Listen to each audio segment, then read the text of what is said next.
right, so we're diving deep today into Chernobyl, Oh, yeah. the Chernobyl nuclear disaster. One of the most infamous events in history, for sure. And we're going to try to break down what happened Okay. minute by minute How? Minute by minute. on that night in 1986. Ambitious. I Yeah. like it. It's a story that goes way beyond just technical failures, though. Okay. We're talking about human decisions and political context and, all the quirks of Soviet-era engineering. That's really interesting to me, and that's what I really wanted to dive into today. Okay. We're going to explore those repercussions. Yeah. The political fallout, the environmental impact, and surprisingly, Chernobyl, now almost 40 years later. Yeah. What we find there is going to surprise you, but first let's set the stage. Okay. So we're in Pripyat, Mm-hmm. a bustling city in Soviet Ukraine. It's the evening of April 25th, 1986, a Friday night. And the city, it was built for the workers of the nearby Chernobyl nuclear power plant. Okay. And it's alive with anticipation for the weekend, Yeah. Nobody has any idea that just hours later, their lives will be irrevocably changed.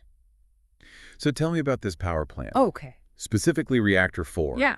Where the disaster occurred. What Right. kind of reactor was it? It was an RBMK 1000 reactor. And I understand it was designed unique to the Soviet Union. Yeah, it had some, let's just say, unique characteristics. It was Right. incredibly powerful, Okay. designed to produce plutonium for weapons as well as electricity. Wow. But it lacked some really crucial safety features that were common in Western reactors at the time. What kind of safety features are we talking about? For one, it didn't have a robust containment structure. Okay. Western reactors typically have these thick, reinforced concrete domes. Right. Designed to contain a meltdown. The RBMK 1000 had a much more rudimentary structure that really wouldn't have stood a chance against the kind of explosion that occurred. Okay, that's a pretty big red flag. Yeah. What else? Well, there's this fascinating thing called the positive void coefficient, Okay. which played a major role in the disaster. Void coefficient. That sounds ominous. It is. Break it down for me. Okay, so imagine you're boiling water on the stove. Mhm. As the water heats up, steam bubbles form, right? Right. In most nuclear reactors, these bubbles actually help to slow down the nuclear reaction. Okay. It's a kind of self-regulating mechanism. Right. But in the RBMK 1000, it was the opposite. Steam bubbles actually increase the reaction rate. So the hotter it got, the faster the reaction. Exactly. Isn't that incredibly dangerous? Yes, very much so. It meant that the reactor was inherently unstable, Oh, wow. prone to these runaway reactions. Okay. And to make matters worse, the operators at Chernobyl weren't fully aware of this design flaw. Oh, no. The information was kept secret even from them. Hold on. They were operating a nuclear reactor without knowing one of its most critical flaws. That was the reality of the Soviet system at the time. That's insane. Secrecy and compartmentalization were rampant, and safety concerns were often downplayed. Wow. Okay, so we've got a reactor with some serious design flaws. Yes. And operators who were in the dark about its true nature. Right? What were they even doing that night that led to this disaster? Ironically, they were conducting a safety test. A safety test Yeah. that ended in one of the worst nuclear disasters in history. I know, it's hard to believe, You but can't make this stuff up. it's true. The test was meant to simulate a power outage. Okay. And see if the backup systems could keep the reactor cool until the emergency diesel generators kicked in. Okay. But it was a complex procedure, and the night shift crew that was running it didn't have a lot of experience with this particular test. So we've got inexperience thrown into the mix now. Yep. This is shaping up to be a perfect storm of bad decisions and technical shortcomings. It really was. Walk me through what happened. How did this routine test go so wrong? So they started by reducing power to the reactor, Okay. as per the test procedure. Hmm. But due to a combination of design flaws and operator errors, Oh. the power output dropped way lower than expected, almost to the point of a reactor shutdown. That can't be good. What did they do? They tried to compensate by withdrawing control rods from the core. Okay. Control rods are like brakes for a nuclear reactor. They absorb neutrons and help to control the rate of the nuclear reaction. Okay. By pulling them out, the operators were essentially trying to increase the power output. I'm no nuclear physicist, but that sounds like a recipe for disaster, You're right. especially with that whole positive void coefficient thing you mentioned earlier. We're catching on quickly. Yeah. Yes, the reactor became extremely unstable. Steam bubbles started forming. Right. And remember, those bubbles actually accelerated the nuclear chain reaction in this type of reactor. Oh, wow. It was a runaway train at that point. So they were losing control of the reactor. Yeah. Were there any warning signs? Oh, yeah. Did the operators realize how serious the situation was becoming? There were definitely warning signs. Alarms were going off. Instruments were going haywire. Wow. There was a lot of confusion in the control room. Okay. Some reports suggest that Anatoly Dyatlov, the deputy chief engineer who was overseeing the test, Right. was dismissive of the concerns raised by some of the operators. From what I've read about Dyatlov, he didn't seem like the kind of guy who took no for an answer. That's putting it mildly. He was known for his demanding and authoritarian leadership style. Yeah. Some say he pressured the operators to continue with the test even when things were clearly going wrong.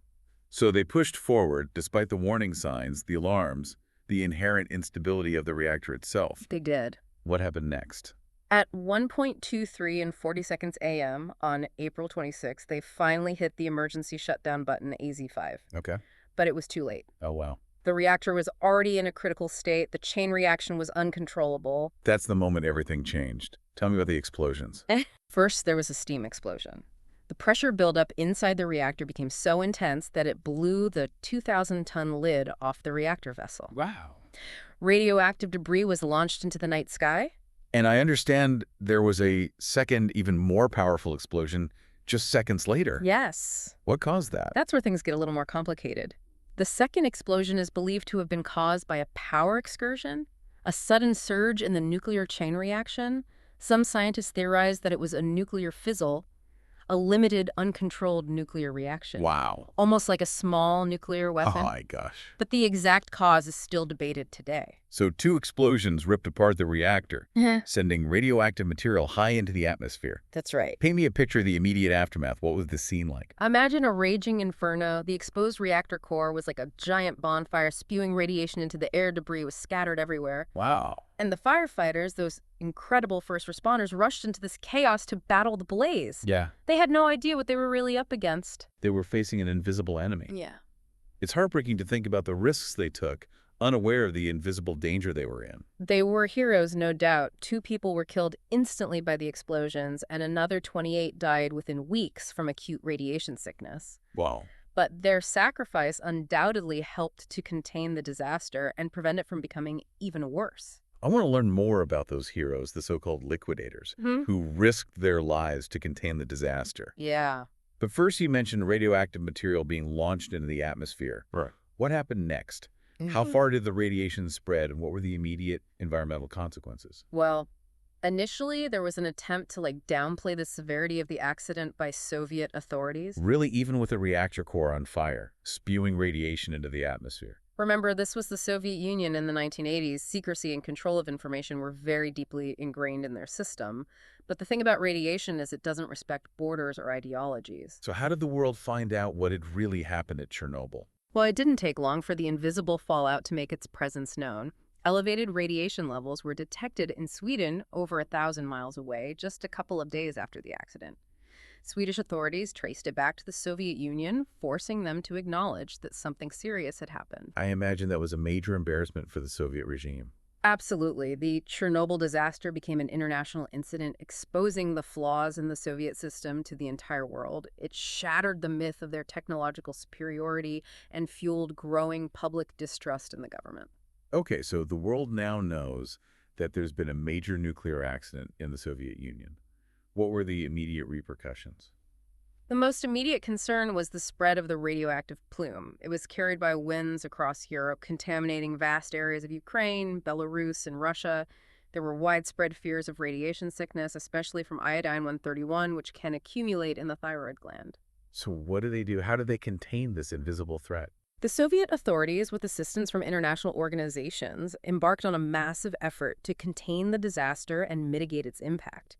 This involved evacuating hundreds of thousands of people from the area surrounding the plant and establishing what's now known as the Chernobyl exclusion zone. That's the 1,000 square mile area surrounding the plant that's still off limits to most people today. Exactly. And then there were the liquidators, the hundreds of thousands of people who were mobilized to clean up the radioactive debris, entomb the destroyed reactor, and try to prevent further contamination.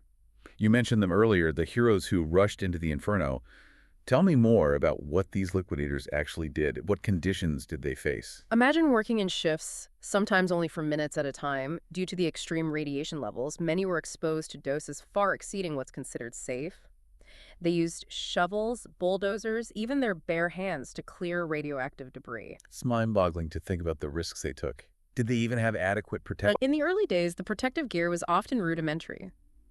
Simple respirators, lead aprons, sometimes even just makeshift clothing. Later on, they received better protective suits, but the long-term effects of radiation exposure were still a major concern. And these were just ordinary people, right? Not superheroes or trained radiation specialists. Yes, Yeah. there were ordinary people, soldiers, firefighters, miners, engineers, teachers, doctors, even volunteers. They came from all over the Soviet Union, driven by a sense of duty patriotism, or simply the need to help in any way they could. It's a truly remarkable story of human courage and selflessness in the face of unimaginable danger.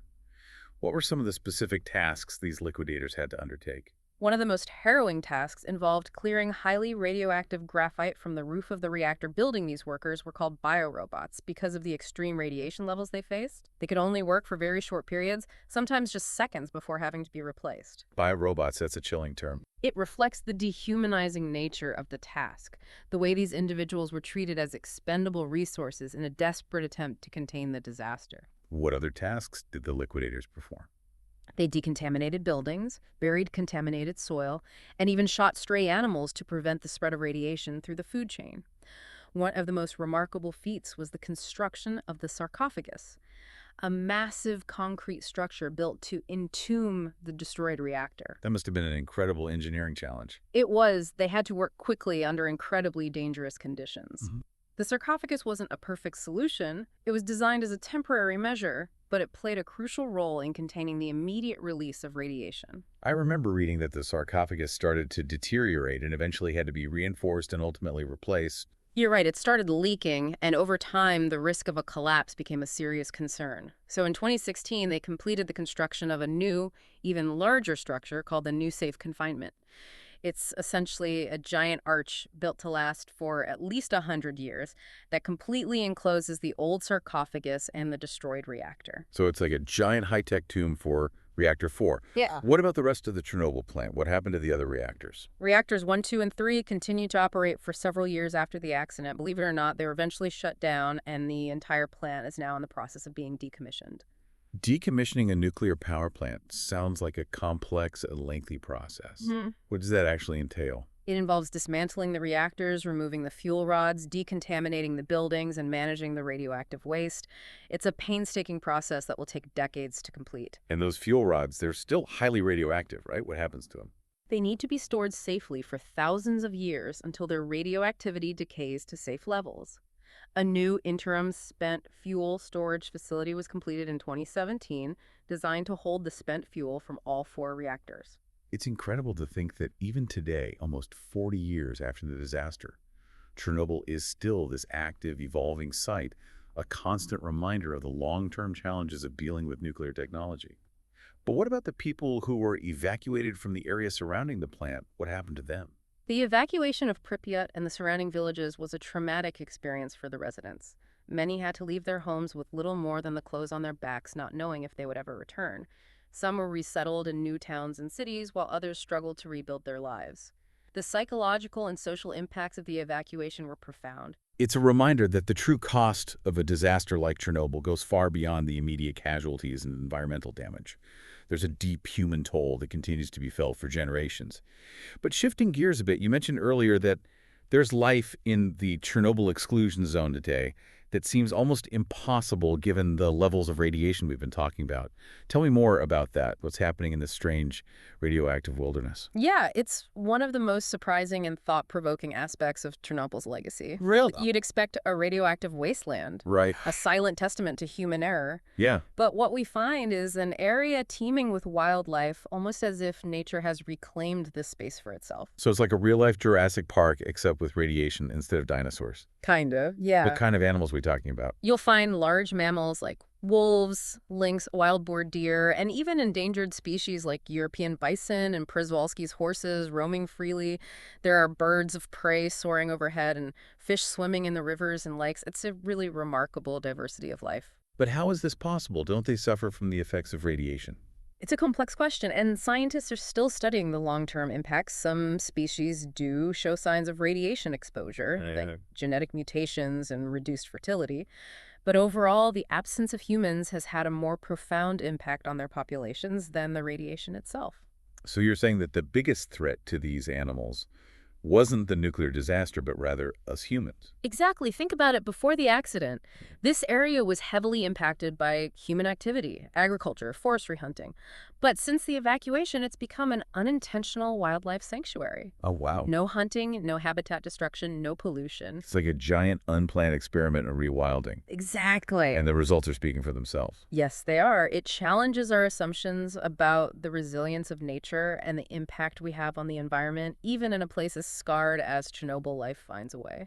It's both sobering and hopeful, wouldn't you say? Absolutely. A stark reminder of our capacity for both destruction and the unintended consequences of our actions, but also a testament to the enduring power of nature to adapt and regenerate.